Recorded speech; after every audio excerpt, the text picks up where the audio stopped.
മലയാള ഭാഷയിൽ ഇത്ര മൂർച്ചയോടുകൂടി സത്യസന്ധമായിട്ട് സ്വതന്ത്ര സമുദായം നടത്തിയ സനാതന ഹിന്ദുത്വ വിമർശനത്തോളം കനമുള്ള മൂർച്ചയുള്ള ഓരോ പോയിന്റുകളെയും സനാതന ഹിന്ദുത്വം കെട്ടുകഥകളിലും ഐതിഹ്യങ്ങളിലും പൊതിഞ്ഞു പറഞ്ഞിട്ടുള്ള എല്ലാ പ്രഹേളികകളെയും അഴിച്ചു കളയാൻ മാത്രം മൂർച്ചയുള്ള സാംസ്കാരിക വിമർശനം ഇത്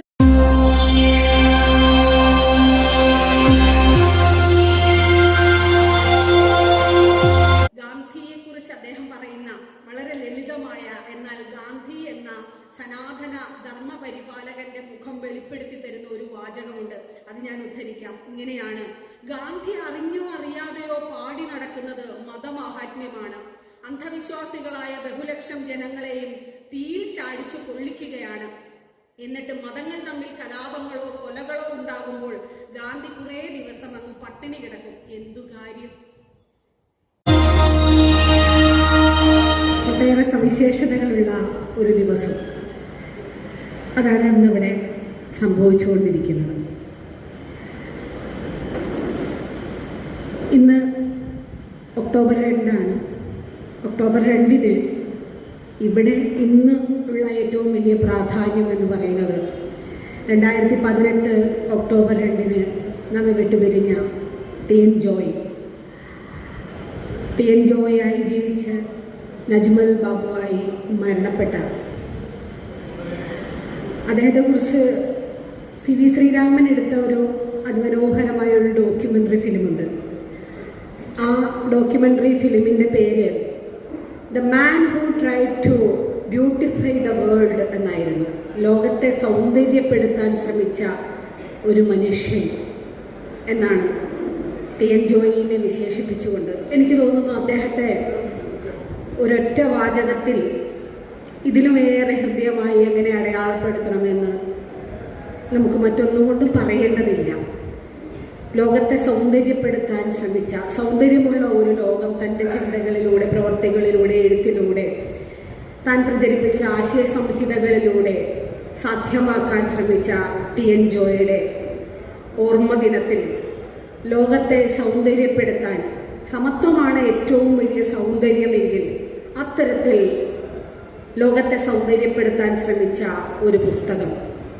ലോകത്തെ സൗന്ദര്യപ്പെടുത്താനുള്ള ശ്രമങ്ങൾ എല്ലായ്പ്പോഴും സ്വീകാര്യതയെക്കാളേറെ അസ്വീകാര്യതയും ബഹിഷ്കരണവുമായിരിക്കും നേടിയിട്ടുണ്ടാവുക. അത്തരത്തിൽ ബഹിഷ്കരിക്കപ്പെട്ട ഒരു പുസ്തകം. നമുക്കറിയാം, കേരള നവോത്ഥാനത്തിൻ്റെയും കേരള ചരിത്രത്തിൻ്റെയും ഗതി നിർണയിച്ച സവിശേഷമായ ഒരു ദശാസന്ധിയാണ് നവോത്ഥാന അനന്തരകാലം എന്ന് പറയുന്നത്. 19-ാം നൂറ്റാണ്ടിൽ തുടങ്ങി ഏകദേശം സ്വാതന്ത്ര്യാനന്തര ഘട്ടം വരെ നീളുന്ന, ദശാബ്ദങ്ങൾ നീളുന്ന ഒരു ചരിത്ര ഘട്ടമാണ് കേരളത്തെ സംബന്ധിച്ചിടത്തോളം നവോത്ഥാനാനന്തര ഘട്ടം എന്ന് പറയുന്നത്. ആ ഒരു കാലഘട്ടത്തിൽ കൃത്യമായി പറഞ്ഞാൽ 1934 സ്വതന്ത്ര സമുദായം എന്ന പുസ്തകം. അത് ഒരാശയത്തിൻ്റെ ലിഖിത രേഖയാണ്. അഖില കേരള തീയ യുവജന സംഘത്തിൻ്റെ പ്രതിനിധി സമ്മേളനത്തിൽ ഈ മാധവൻ അവതരിപ്പിച്ച ആശയ സംഹിത, സ്വതന്ത്ര സമുദായം എന്നുള്ള ഒരു ആശയത്തിൻ്റെ ലിഖിത രൂപമായിട്ടാണ് സ്വതന്ത്ര സമുദായം എന്ന പുസ്തകം എഴുതപ്പെടുന്നത്. കൃത്യമായി പറഞ്ഞാൽ ഈ പുസ്തകത്തിലെ ഓരോ വാക്കിലും വരിയിലും യുക്തിസഹമായ ചിന്തകളുടെ അനഘ സഞ്ചയമാണ് അടക്കം ചെയ്തിട്ടുള്ളത്. ഈ പുസ്തകത്തിന് ഇന്ന് 90 വയസ്സായിരിക്കുന്നു. വെറും 90 വയസ്സല്ല.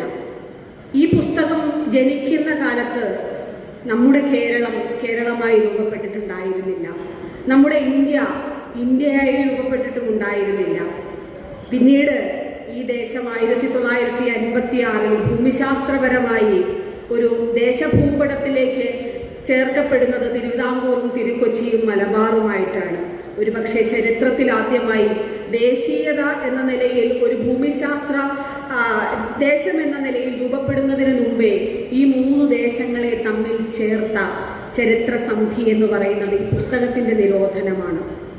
ഈ മാധവൻ്റെ സ്വതന്ത്ര സമുദായം എന്ന ഈ പുസ്തകമാണ് തിരുവിതാംകൂറിലും തിരുക്കൊച്ചിയിലും മലബാറിലും സർക്കാരുകൾ ഒരേപോലെ നിരോധിച്ച ഭരണകൂടത്തിൻ്റെ നിശബ്ദമാക്കൽ ശ്രമം, നിരോധന ശ്രമം ഒരുപോലെ ഏറ്റുവാങ്ങിയ ഒരേയൊരു കൃതി എന്ന് പറയുന്നത് പറയുന്നത് സ്വതന്ത്ര സമുദായമാണ്.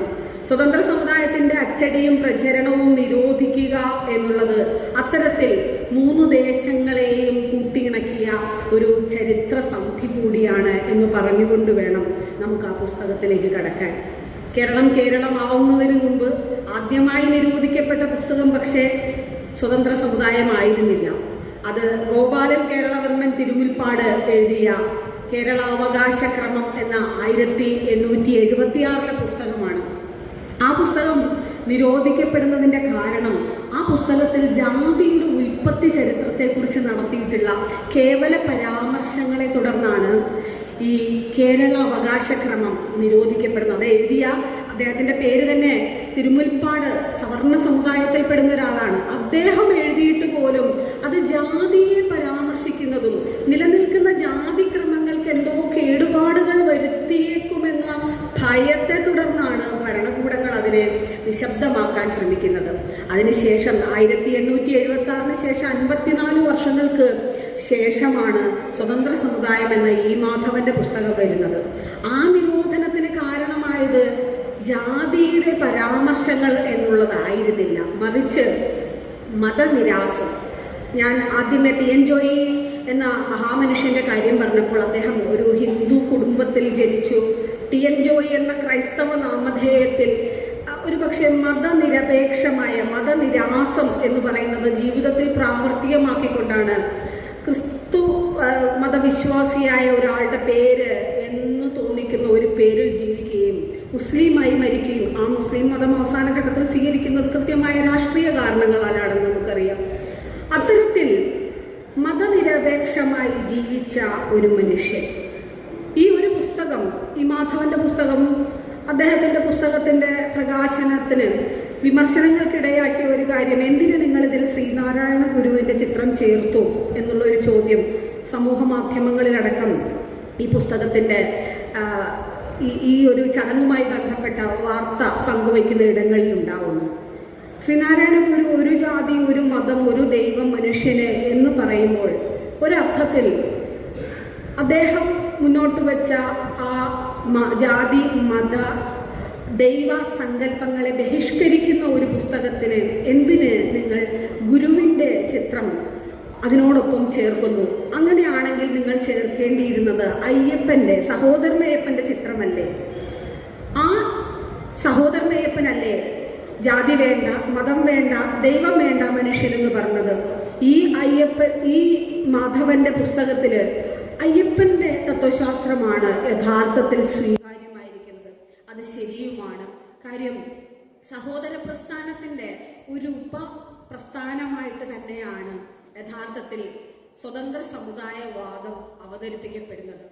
ഈ സ്വതന്ത്ര സമുദായവാദത്തിൽ ജാതികളുടെ യുക്തിരാഹിത്യം അല്ലെങ്കിൽ ഈ ജാതീയത എവിടെയാണ് അടിസ്ഥാനപ്പെടുത്തിയിരിക്കുന്നത് എന്നുള്ളതിന് കൃത്യമായിട്ട് അത് വിരൽ ചൂണ്ടുന്നത് മതങ്ങളുടെ യുക്തിരാഹിത്യത്തിലേക്കാണ്. പ്രത്യേകിച്ച് അദ്ദേഹം എടുത്തു പറയുന്നു, അവർണ ജനങ്ങളുടെ സ്വതന്ത്ര അസ്തിത്വത്തിനും അന്തസ്സോടു കൂടിയ ജീവിതത്തിനും വിലങ്ങുതടിയാവുന്ന, വിലക്കായി നിലകൊള്ളുന്ന, വിധേയരാക്കി അവരെ നിലകൊള്ളാൻ ശ്രമിക്കുന്ന ആ പ്രത്യയശാസ്ത്രം എന്ന് പറയുന്നത് സവർണ സാംസ്കാരിക ദേശീയതയിൽ അടിയുറച്ച ഹിന്ദുത്വം എന്ന് പറയുന്ന, ഹിന്ദു മതവും ഹിന്ദുത്വവും രണ്ടും രണ്ടാണ് എന്നുള്ളത്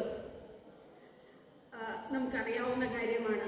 ആ ഹിന്ദുത്വത്തിൻ്റെ സവർണ മുഖമാണ് യഥാർത്ഥത്തിൽ ഈ പുസ്തകത്തിൽ അടിമുടി വിമർശന വിധേയമാകുന്നത്. പുസ്തകം എന്ന് പറയുന്നത്, നമ്മൾ എന്തുകൊണ്ടൊരു പുസ്തകം പുനഃപ്രസിദ്ധീകരണത്തിന് വിധേയമാക്കുന്നു എന്ന് ചോദിച്ചാൽ, പുസ്തകങ്ങൾ എന്ന് പറയുന്നത് ഒരു സാംസ്കാരിക വ്യവഹാര രൂപം കൂടിയാണ്. ഒരു സാംസ്കാരിക വ്യവഹാര രൂപമാണ് പുസ്തകമെന്ന് മലയാള ഭാഷയും കേരള ദേശവും തിരിച്ചറിഞ്ഞു തുടങ്ങുക മാത്രം ചെയ്യുന്ന, അച്ചടിയൊക്കെ പ്രാബല്യത്തിലായി അധികകാലമൊന്നും ആകുന്നതിന് മുമ്പുള്ള ഒരു കാലഘട്ടത്തിൽ ഭാവിയെ അഭിസംബോധന ചെയ്തുകൊണ്ട് രചിക്കപ്പെട്ട ഒരു പുസ്തകം, അത് 90 വർഷങ്ങൾക്ക് ശേഷം വർത്തമാനകാലത്ത് ചരിത്രത്തിൽ എഴുതപ്പെട്ട ഒരു പുസ്തകം വർത്തമാനകാലത്ത് ഇനിയും അഭിസംബോധന ചെയ്യേണ്ട ഭാവിയെ മുൻനിർത്തി നാം ചർച്ചയ്ക്കെടുക്കുകയാണ്, പുനഃപ്രസിദ്ധീകരണത്തിന് വിധേയമാക്കുകയാണ്. എന്താണ് അത്രയും പ്രസക്തി ഈ ഒരു പുസ്തകത്തിനുള്ളത് എന്നുള്ള ചോദ്യമാണ് നമുക്ക് മുന്നിൽ ഉണ്ടാവുന്നത്. അതിന് നമ്മൾ പൊതുസമൂഹത്തോടും നമ്മോട് തന്നെയും മറുപടി പറയേണ്ടതുണ്ട്. സ്വതന്ത്ര സമുദായം എന്ന് പറയുന്ന പുസ്തകം വിഭാവനം ചെയ്യുന്ന ആധുനിക പൗര സമൂഹമാണ് നമ്മൾ എന്നുള്ളതാണ് നമ്മൾ ആ പുസ്തകം ചർച്ചയ്ക്കെടുക്കേണ്ട ഉത്തരവാദിത്വമുള്ളവരായി മാറുന്നത്. ഈ പുസ്തകം എഴുതപ്പെട്ട കാലത്ത് നമുക്കറിയാം, കേരള നവോത്ഥാനത്തിന്റെയും ആധുനികതയുടെയും ഒക്കെ സവിശേഷ ദശാസന്ധിയിൽ വെച്ചാണ് ജാതി ശരീരങ്ങളായി മാത്രം കണക്കാക്കപ്പെട്ടിരുന്ന മനുഷ്യനെ സ്വതന്ത്ര പൗരൻ എന്ന നിലയില് സ്വതന്ത്ര അസ്തിത്വവും ബോധനിർമ്മിതിയും ഒക്കെ സാധ്യമാകുന്ന പൗരർ എന്ന പുതിയ സംബോധനയില് അഭിസംബോധന ചെയ്തുകൊണ്ടാണ് ഈ പുസ്തകം വായനക്കാരായ നമ്മൾ ഓരോരുത്തരോടും സംസാരിച്ചത്. അതൊരു പുതുമ തന്നെയായിരുന്നു. 1922 സ്വതന്ത്ര സമുദായത്തിന് കേവലം 12 വർഷം മുമ്പ് ആശാൻ ചണ്ടാല ഭിക്ഷുകി എഴുതുമ്പോൾ ചണ്ടാല ഭിക്ഷുകിയിൽ അദ്ദേഹം ജാതി കേരളത്തോട് ചോദിക്കുന്ന ഒരു ചോദ്യമുണ്ട്. ആ ജാതി രക്തത്തിലുണ്ടോ, അസ്ഥി മജ്ജ ഇതുകളിലുണ്ടോ എന്നൊരു ചോദ്യം ചോദിക്കുന്നുണ്ട്. അത് ജാതി കേരളത്തെ വിറപ്പിച്ച ഒരു ചോദ്യമായിരുന്നു. ഈ ജാതി എവിടെയാണ് സ്ഥിതി ചെയ്യുന്നത്? നിങ്ങളുടെ രക്തത്തിലാണോ, അസ്ഥിയിലാണോ, മജ്ജയിലാണോ? എവിടെയാണ് ജാതി കുടികൊള്ളുന്നത് എന്ന് ചണ്ടാല ഭിക്ഷുകിയിൽ കുമാരനാശാൻ ചോദിച്ച ചോദ്യം തിരുവിതാംകൂറിലെ സവർണ ഹൈന്ദവ മേധാവിത്വത്തോടുകൂടി ചോദിച്ച ചോദ്യമായിരുന്നു. അത് കേവലം ബുദ്ധനും ചണ്ടാല ഭിക്ഷുകിക്ക് ബൗദ്ധ ധർമ്മം ഉപദേശിച്ചു കൊടുത്ത ബുദ്ധനും രാജാവും തമ്മിലുള്ള ചോദ്യോത്തരങ്ങളിൽ വരുന്ന കേവല ചോദ്യം മാത്രമായിരുന്നില്ല എന്നുള്ളത് അവിടെ നിൽക്കട്ടെ. സ്വതന്ത്ര സമുദായത്തിലൂടെ ആ ചോദ്യത്തിന്, ആശാൻ ചോദിച്ച ചോദ്യത്തിന് ഈ മാധവൻ മറുപടി പറയുന്നുണ്ട് എന്നുള്ളതാണ് പ്രസക്തമായ കാര്യം. ഈ ജാതി കുടികൊള്ളുന്നത് മതത്തിലാണ് എന്നാണ് അദ്ദേഹം ചൂണ്ടിക്കാട്ടിയത്. ഈഴവരെ, അവർണരെ സംബന്ധിച്ചിടത്തോളം ആ മതം ഏതാണ്? അത് ഹിന്ദു മതമാണ്.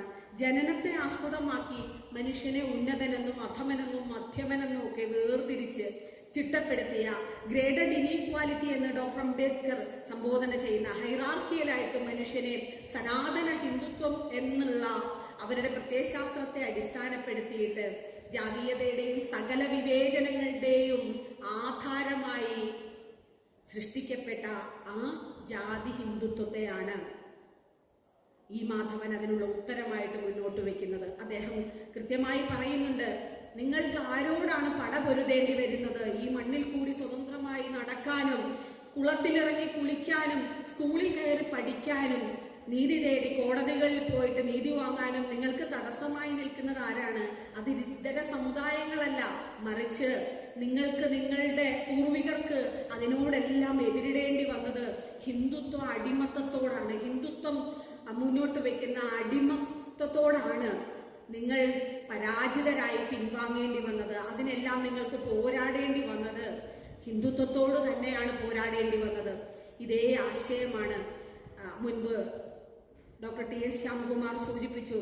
ഡോക്ടർ അംബേദ്കർ അനിഹിലേഷൻ ഓഫ് കാസ്റ്റിലും ഈ ആശയഗതി മുന്നോട്ട് വെക്കുന്നത് ഹിന്ദു മതത്തിന്റെ ഉള്ളിലാണ് നിങ്ങൾ വരുന്നതെന്ന് അവർണ ജനവിഭാഗങ്ങളെ ആകെ തെറ്റിദ്ധരിപ്പിക്കുകയും കൃത്രിമമായി രൂപീകരിച്ചെടുത്ത ഒരു ഹിന്ദു ഭൂരിപക്ഷത്തിലൂടെ അധികാര സ്ഥാപനം നടത്തുകയും അത് നിലനിർത്താൻ ശ്രമിക്കുകയും ചെയ്യുന്ന ഹൈന്ദവ യുക്തി RSS ഉൾപ്പെടെ സംഘപരിവാർ പ്രത്യയശാസ്ത്രം പിന്തുടരുന്ന ആളുകൾ മുന്നോട്ട് വയ്ക്കുന്ന ഈ കപട ഹിന്ദുത്വ ഭൂരിപക്ഷ സൃഷ്ടിക്ക് വേണ്ടി ഉണ്ടാക്കിയ ഈ ഒരു ഹിന്ദുത്വ സംയോജനത്തിൽ വീണുപോയവരാണ് നമ്മൾ അവർണർ എന്നുള്ള പ്രഖ്യാപനമാണ് ആദ്യത്തെ അധ്യായത്തിൽ തന്നെ ചരിത്രം ആ വാക്കുകളിലൂടെ അവർണർ ഹിന്ദുക്കളല്ല എന്ന് പറയുന്നത് പോലെ ഈഴവർ ഹിന്ദുക്കളല്ല എന്നുള്ള കുറച്ചുകൂടി വിശാലമായ അർത്ഥത്തിൽ അവർണരും ഹിന്ദുക്കളായിരുന്നില്ല.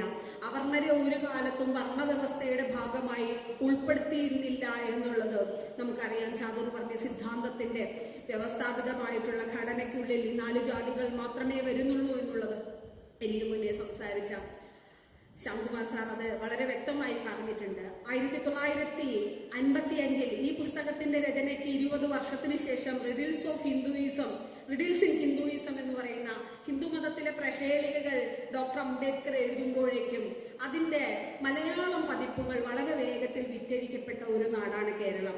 അത്തരത്തിൽ റിഡിൽസ് ഇൻ ഹിന്ദുയിസത്തിലെ ഹിന്ദുമതത്തിലെ പ്രഹേളികകളെ സ്വീകരിക്കാൻ പാകത്തിൽ ഈ പുസ്തകം എന്തു സ്വാധീനമാണ് കേരള സാമൂഹ്യ അന്തരീക്ഷത്തിൽ ചെലുത്തിയതെന്നുള്ള ചോദ്യം പലയിടങ്ങളിൽ നിന്നും ഉയരുന്നുണ്ട്.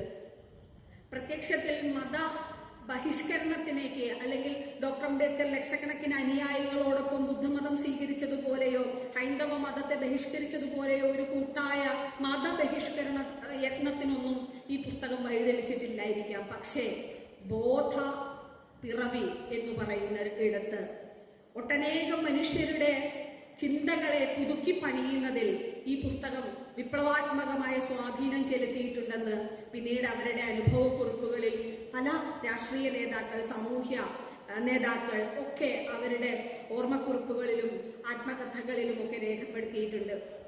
ഇത്തരത്തിൽ ഹിന്ദുത്വത്തിലെ പ്രഹേളികകളെ മലയാളിക്ക് ആദ്യം പരിചയപ്പെടുത്തി കൊടുത്ത, എല്ലാത്തരം പരിഷ്കരണ ശ്രമങ്ങൾക്കും എതിർ നിൽക്കുന്ന ഒന്നാണ് ഹിന്ദുത്വം എന്നുള്ള കൃത്യമായിട്ടുള്ള വസ്തുനിഷ്ഠമായ യുക്തിസഹമായ ആ രണ്ടു വാചകങ്ങളും പ്രത്യേകം ശ്രദ്ധിക്കേണ്ടതുണ്ട്. യുക്തിസഹമല്ലാത്തതോ വസ്തുനിഷ്ഠമല്ലാത്തതോ ആയ ഒരു വാക്കോ വരിയോ ഈ പുസ്തകത്തിലില്ല. റിഡിൽസ് ഇൻ ഹിന്ദുയിസം നിരോധിക്കപ്പെട്ടു. അതേ കാരണങ്ങളാൽ തന്നെയാണ് 20 പതിറ്റാണ്ട് മുമ്പ് നമ്മുടെ ഈ മാധവന്റെ സ്വതന്ത്ര സമുദായവും നിരോധിക്കപ്പെട്ടത്. ഈ മലയാള ഭാഷയിൽ ഇത്ര മൂർച്ചയോടുകൂടി സത്യസന്ധമായിട്ട് സ്വതന്ത്ര സമുദായം നടത്തിയ സനാതന ഹിന്ദുത്വ വിമർശനത്തോളം കനമുള്ള, മൂർച്ചയുള്ള ഓരോ പോയിന്റുകളെയും സനാതന ഹിന്ദുത്വം കെട്ടുകഥകളിലും ഐതിഹ്യങ്ങളിലും പൊതിഞ്ഞു പറഞ്ഞിട്ടുള്ള എല്ലാ പ്രഹേളികകളെയും അഴിച്ചു കളയാൻ മാത്രം മൂർച്ചയുള്ള സാംസ്കാരിക വിമർശനം, ഇത് കൾച്ചറൽ ക്രിറ്റിസിസം എന്ന് പറയുന്ന തരത്തിലുള്ള പുസ്തകങ്ങൾ നമുക്ക് ഒട്ടനവധി വിമർശന പദ്ധതികൾ നമുക്കുണ്ട്. പക്ഷേ കൾച്ചറൽ ക്രിറ്റിസിസം എന്ന് പറയുന്നത്, സാംസ്കാരിക വിമർശനം എന്ന് പറയുന്നത് ആളുകൾ കൈവയ്ക്കാൻ അല്പം ഭയപ്പെടുന്ന മേഖലയാണ്. അത്തരത്തിൽ സാംസ്കാരിക വിമർശന രംഗത്തുണ്ടായ ഏറ്റവും കഴമ്പുള്ള, ഏറ്റവും മൂർച്ചയേറിയ ഒരു പുസ്തകം കൂടിയായി നമ്മൾ ഈ പുസ്തകത്തെ കണക്കാക്കേണ്ടതുണ്ട്. അദ്ദേഹം പറയുന്നത് മതപരിഷ്കരണത്തിന്റെ ഡോക്ടർ അംബേദ്കറും ഈ മാധവനും തമ്മിൽ ഒട്ടനേകം ഘടകങ്ങളിൽ, ഒട്ടനേകം ആശയഗതികളിൽ പരസ്പര സാമ്യമുള്ളവരാണ്. അതുകൊണ്ടുകൂടിയാകാം ഈ പുസ്തകത്തിലേക്കും ഈ മാധവൻ എന്ന നിഷണാശാലിയായ മനുഷ്യന്റെ ചിന്താ പദ്ധതിയിലേക്കും നമ്മൾ അത്യധികം ആകർഷിക്കപ്പെടുന്നത്. ഈ രണ്ട് ദേശങ്ങളിൽ, രണ്ട് കാലങ്ങളിൽ ജീവിച്ചിരുന്ന മനുഷ്യർ തമ്മിലുള്ള ആശയപരമായിട്ടുള്ള സമതയുടെ സാമ്യം കൂടിയാണ് നമ്മളെ അത്തരത്തിലുള്ള ഒരു താല്പര്യത്തിലേക്ക് എത്തിക്കുന്നത്. മതപരിഷ്കരണത്തിലൂടെ നവോത്ഥാനം സാധ്യമാകുമെന്ന് വിശ്വസിച്ചിരുന്ന ഒരു സാമൂഹ്യ അന്തരീക്ഷത്തിലാണ് ഈ മാധവൻ ഈ പുസ്തകം എഴുതുന്നത്. നമ്മുടെ വി.ടി. ഭട്ടതിരിപ്പാട് ഉൾപ്പെടെയുള്ളവർ ഘോഷ ബഹിഷ്കരണവും ബാല്യവിവാഹ നിരോധനവും വിധവാ വിവാഹ നിരോധനവും ഒക്കെ നടത്തി തൻ്റെ സമുദായത്തെ പുതിയ കാലത്തിനോടൊപ്പം ചേർക്കാനുള്ള ശ്രമങ്ങൾ നടക്കുന്നു. അതേപോലെ സവർണ സമുദായങ്ങളിലെല്ലാം ആഭ്യന്തര പരിഷ്കരണങ്ങൾ നടക്കുന്നു. പക്ഷേ ഇത്തരത്തിൽ ആഭ്യന്തരമോ ബാഹ്യമോ ആയ പരിഷ്കരണങ്ങൾ കൊണ്ട് മെച്ചപ്പെടുത്തി നന്നാക്കിയെടുക്കാവുന്ന ഒന്നായി ഹിന്ദുത്വത്തെ, ഹിന്ദുമതത്തെ കാണേണ്ടതില്ല. അത് ബഹിഷ്കരിക്കുക എന്നുള്ളത് തന്നെയാണ് ഏറ്റവും കൃത്യമായ വഴി എന്ന് തനിക്കെതിരെ വന്നേക്കാവുന്ന എല്ലാ വാദങ്ങളെയും, എല്ലാ എതിർപ്പുകളെയും മുൻകൂട്ടി കണ്ടുകൊണ്ട് തന്നെ ഭയരഹിതനായി വിളിച്ചു പറഞ്ഞ ഒരാൾ കൂടിയായിരുന്നു ഈ മാധവൻ എന്ന് പറയുന്നത്. ഇതിനും ഡോക്ടർ അംബേദ്കറുടെ ആശയഗതിയുമായിട്ട് അപാരമായ സാമ്യമുണ്ട്. ഡോക്ടർ അംബേദ്കർ പറയുന്നുണ്ട്, ഹിന്ദുമതം എന്ന് പറയുന്നത് അഴുക്കുവെള്ളം കെട്ടിക്കിടക്കുന്ന ഒരു ജലാശയമാണ്. നിങ്ങൾ എത്ര വെള്ളം ഒഴുക്കിക്കളഞ്ഞാലും തെളിഞ്ഞു വരാൻ പാകത്തിൽ ഒരു ഉറവയും അവിടെ അവശേഷിക്കുന്നില്ല എന്ന് അതിനെ തള്ളിക്കളഞ്ഞുകൊണ്ടും ഒരു പരിഷ്കരണ ശ്രമങ്ങൾ കൊണ്ടും തെളിച്ചെടുക്കാൻ പറ്റാത്ത ഒരു കെട്ടുപോയ ഉറവയാണെന്ന് അതിനെ മനസ്സിലാക്കുന്ന ഈ മാധവനും രണ്ടുപേരും മുന്നോട്ട് വയ്ക്കുന്നത് സ്വതന്ത്ര സമുദായവാദം തന്നെയാണ്. ചരിത്ര മൂല്യത്തോടൊപ്പം സാമൂഹ്യ ബോധത്തിൽ നിന്നുളവാകുന്ന കൃത്യമായ ഉൾക്കാഴ്ചയും കൊണ്ട് അത്രമേൽ തെളിമയുള്ളതാണ് ഈ സംസ്കാര വിമർശനം. ഈ പുസ്തകത്തിലൂടെ മുന്നോട്ട് വയ്ക്കപ്പെടുന്ന ഈ അമൂല്യ ഗ്രന്ഥത്തിലെ ഓരോ അധ്യായത്തിലും മതബൗദ്ധികമായിട്ടുള്ള ഘടനയെ, നൂറ്റാണ്ടുകൾ കൊണ്ട് തന്ത്രപരമായി നിർമ്മിക്കപ്പെട്ട സാധ്യമായ നീതീകരണങ്ങളും കെട്ടുകഥകളും കുത്തിച്ചെലുത്തി സവർണ സാംസ്കാരിക ദേശീയതയും ബ്രാഹ്മണ പുരോഹിത അധികാരവർഗങ്ങളും സുസ്ഥിരമാക്കാൻ ശ്രമിച്ചിട്ടുള്ള സനാതന ഹിന്ദുത്വത്തെ, അവർ നടത്തിയ കഠിന ശ്രമങ്ങളെയെല്ലാം വാക്കുകളുടെ മൂർച്ചയേറിയ ഇടങ്ങൾ കൊണ്ട് കുത്തിക്കീറിക്കളയുക, അതുകൊണ്ട് ഇനി ഒരു പ്രയോജനവും ഇല്ലാത്ത വിധത്തിൽ അസ്തപ്രഭമാക്കുകയാണ് യഥാർത്ഥത്തിൽ ഈ പുസ്തകം ചെയ്യുന്നത്. അതൊരു ചരിത്ര ദൗത്യം കൂടിയാണ് നിർവഹിച്ചിട്ടുള്ളത്. ഹിന്ദുത്വ വിമർശനത്തിൽ മാത്രമല്ല കേട്ടോ ബാബാ സാഹേബ് ഡോക്ടർ അംബേദ്കർ ഈ മാധവനും സമന്മാരായിട്ട് ഞാൻ കണ്ടിട്ടുള്ളത്.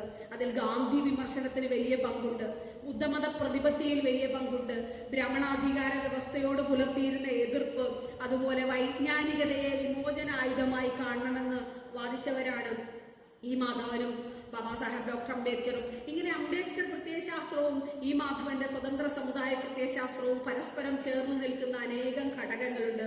അതുമാത്രമല്ല, അംബേദ്കറെ തന്നെ നേരിട്ട് പല ഘട്ടങ്ങളിലും ഈ പുസ്തകത്തിൽ അദ്ദേഹം ഉദ്ധരിക്കുന്നുണ്ട്. അതിൽ നിന്ന് നമുക്ക് മനസ്സിലാക്കേണ്ട കാര്യം, ദേശീയ തലത്തിൽ ജനാധിപത്യത്തിന്റെ അങ്കുരണങ്ങൾ വന്നു തുടങ്ങുന്നു, ദേശം തന്നെ രൂപീകരണത്തിന്റെ ഘട്ടത്തിലേക്ക് കടക്കുന്നു. അതിന്റെ ആദ്യാങ്കുരങ്ങൾ പോലും, അതിന്റെ ആശയാവലികൾ പോലും സ്വാംശീകരിച്ചെടുക്കാൻ പാകത്തിലുള്ള ഒരു പ്രത്യയശാസ്ത്ര ധൈര്യം അതേ കാലഘട്ടത്തിൽ തന്നെ കേരളീയ സമൂഹത്തിലെ ഒരു യുവാവിന് ഉണ്ടായിരുന്നു എന്നുള്ളത് നമുക്ക് വലിയ പ്രത്യാശ നൽകുന്ന ഒരു കാര്യമാണ്.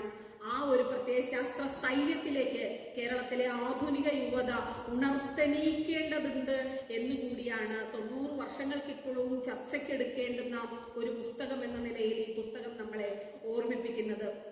ഇന്ന് ഗാന്ധി ജയന്തി കൂടിയാണ്. ഇന്ത്യൻ ജനതയുടെ മുഴുവൻ ആരാധനാപാത്രമായി ഗാന്ധി നിറഞ്ഞു നിന്നിരുന്ന ഒരു കാലത്ത് യുക്തിയധിഷ്ഠിതമായ വസ്തുതാപരമായ ഗാന്ധി വിമർശനം ചെയ്യുക എന്നത് അപാര ധൈര്യമുള്ള ദിഷണാശാലികൾക്ക് മാത്രം സാധ്യമായിരുന്ന ഒരു കാലത്ത് അത് ചെയ്ത ഒരാൾ കൂടിയാണ് ഈ മാധവൻ എന്ന് പറയുന്നത്. ഗാന്ധിയെക്കുറിച്ച് അദ്ദേഹം പറയുന്ന വളരെ ലളിതമായ എന്നാൽ ഗാന്ധി എന്ന സനാതന ധർമ്മ പരിപാലകന്റെ മുഖം വെളിപ്പെടുത്തി തരുന്ന ഒരു വാചകമുണ്ട്. അത് ഞാൻ ഉദ്ധരിക്കാം. ഇങ്ങനെയാണ്: ഗാന്ധി അറിഞ്ഞോ അറിയാതെയോ പാടി നടക്കുന്നത് മതമാഹാത്മ്യമാണ്. അന്ധവിശ്വാസികളായ ബഹുലക്ഷം ജനങ്ങളെയും തീയിൽ ചാടിച്ചു കൊള്ളിക്കുകയാണ്. എന്നിട്ട് മതങ്ങൾ തമ്മിൽ കലാപങ്ങളോ കൊലകളോ ഉണ്ടാകുമ്പോൾ ഗാന്ധി കുറേ ദിവസം അങ്ങ് പട്ടിണി കിടക്കും. എന്തു കാര്യം?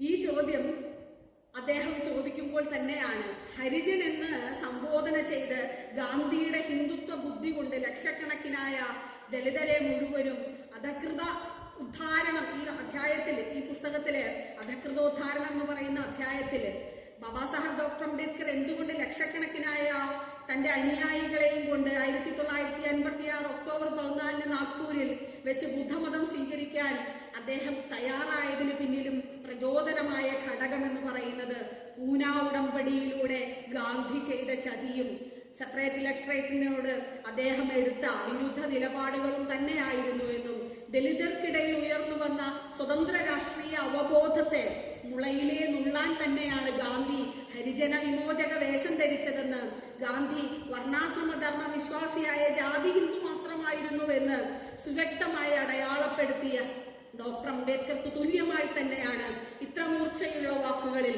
വേറെ ആരെങ്കിലും കേരളത്തിൽ എവിടെയെങ്കിലും ഗാന്ധി എന്ന സനാതന ഹിന്ദുത്വവാദിയെ തുറന്നെഴുതിയിട്ടുണ്ടോ? ഒരുപക്ഷെ ഇതിവിടെ പ്രസംഗിച്ചത് കൊണ്ടോ ഇത് നാളെ സമൂഹ മാധ്യമങ്ങളിൽ വന്നേക്കാവുന്ന കല്ലേറുകൾ ഏറ്റുവാങ്ങാൻ തയ്യാറായി തന്നെയാണ് ഈ മാധവന്റെ ഈ വാചകങ്ങളെ ഉദ്ധരിച്ച് ഞാൻ സംസാരിക്കുന്നത്.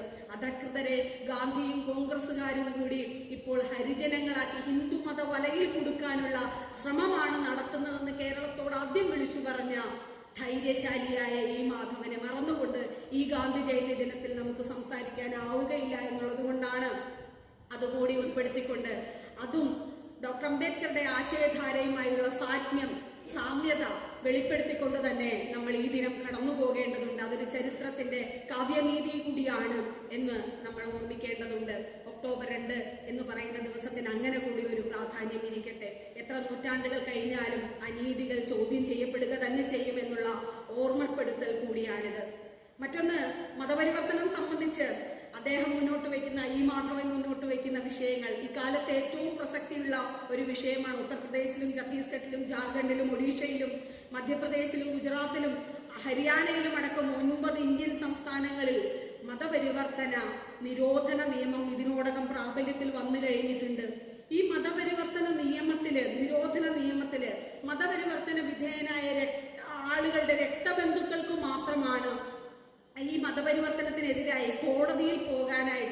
നിയമപരിഹാരം തേടാനായിട്ട് അവകാശമുള്ളതെന്ന് ഈ ബില്ലിൽ തന്നെ, ഈ നിയമത്തിൽ തന്നെ പറയുന്നുണ്ട്.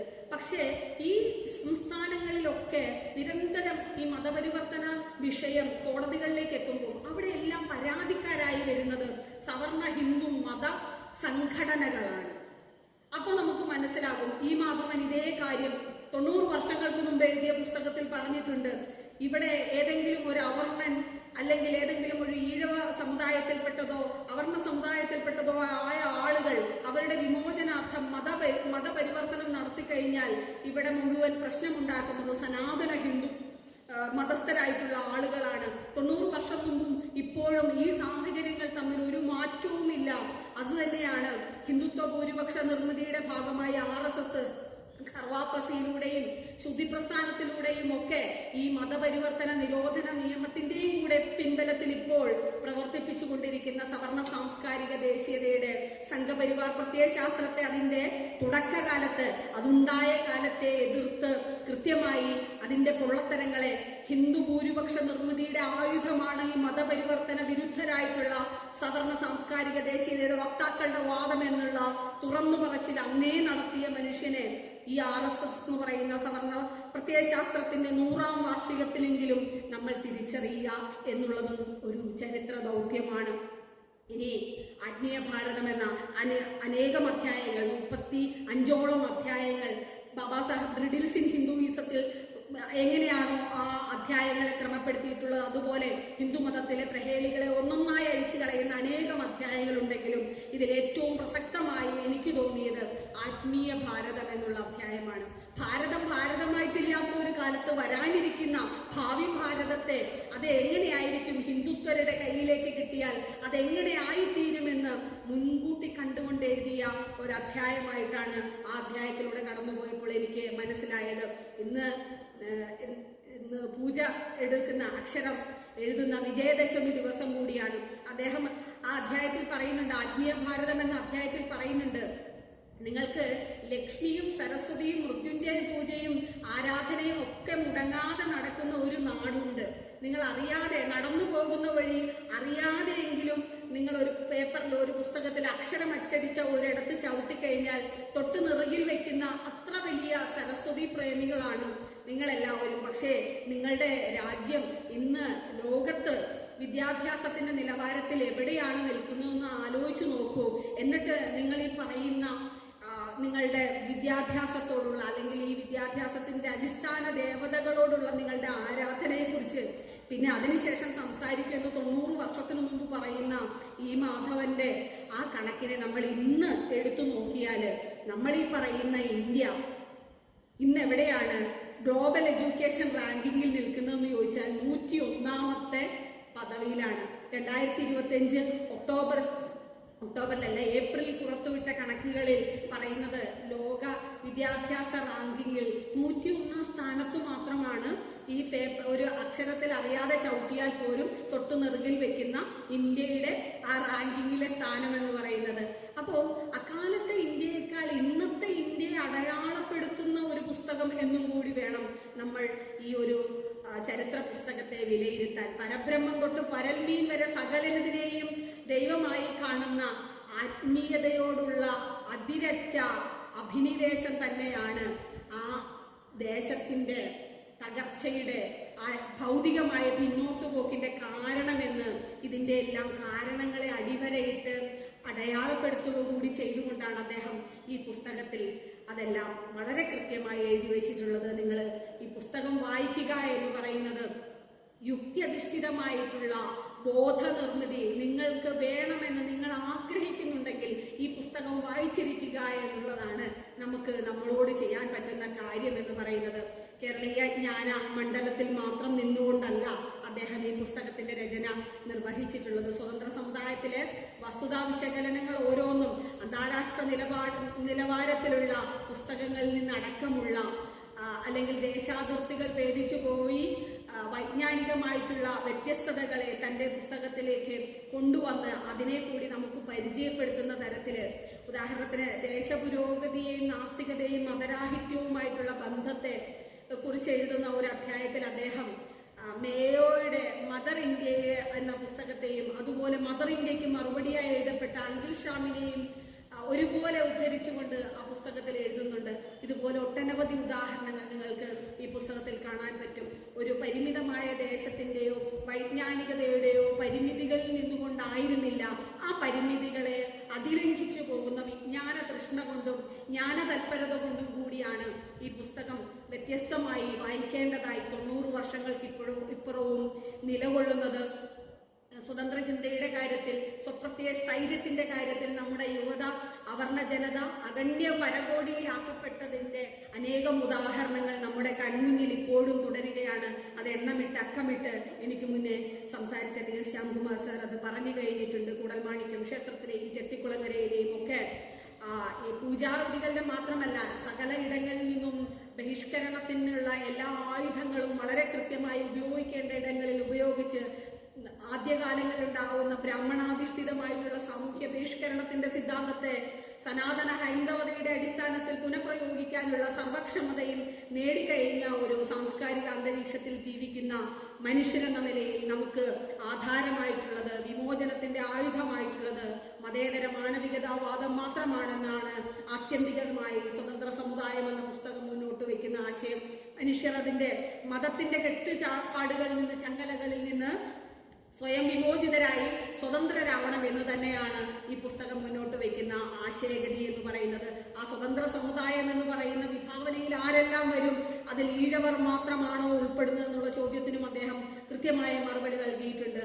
മതത്തോടും പുരോഹിത മേധാവിത്വത്തോടും പോരാടുവാൻ സന്നദ്ധരായിട്ടുള്ള ആരും, ആ ഏത് സമുദായത്തിൽ പെട്ടാലും ആ ആളും ഏതിന്റെ പരിധിയിൽ വരും, സ്വതന്ത്ര സമുദായ പരികൽപ്പനയുടെ പരിധിയിൽ വരും എന്ന് തന്നെ പറഞ്ഞുകൊണ്ടാണ് വിസ്ഫോടനാത്മകമായ വൈജ്ഞാനിക സമൃദ്ധി കൊണ്ട് ദൈവാനുഗ്രഹമില്ലാത്ത ഈ കൃതി അദ്ദേഹം തന്നെ അതിനെ അടയാളപ്പെടുത്തുന്നുണ്ട്. സ്വതന്ത്ര സമുദായം ദൈവാനുഗ്രഹമില്ലാത്ത കൃതിയാണ്. ദൈവത്തിന്റെ അനുഗ്രഹം ഒഴിച്ചു ബാക്കിയെല്ലാം ഈ കൃതിയിലുണ്ട്.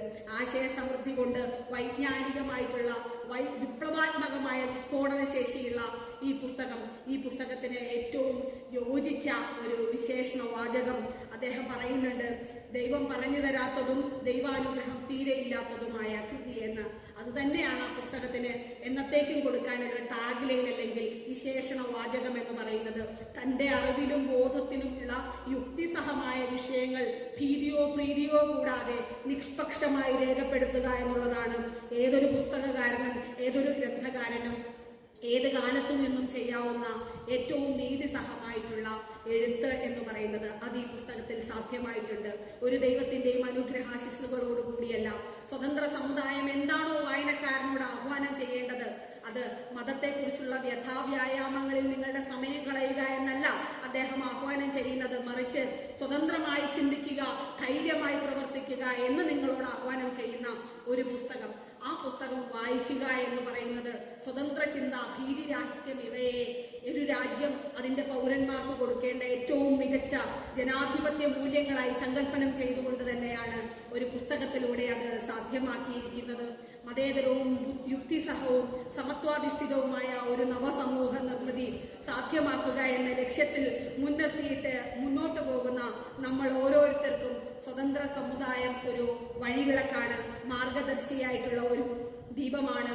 90 ആണ്ടുകൾക്ക് മുമ്പേ നമ്മുടെ കേരളത്തിൻ്റെ സാംസ്കാരിക സമൂഹത്തിന് മുന്നിൽ കൊളുത്തി വെച്ചിട്ടുള്ളത്. ആ വെളിച്ചം ഏറ്റെടുത്ത് മുന്നോട്ട് പോവുക എന്ന ചരിത്ര ദൗത്യമാണ് നമ്മൾ ഇനിയും പൂർത്തിയാക്കേണ്ടത്.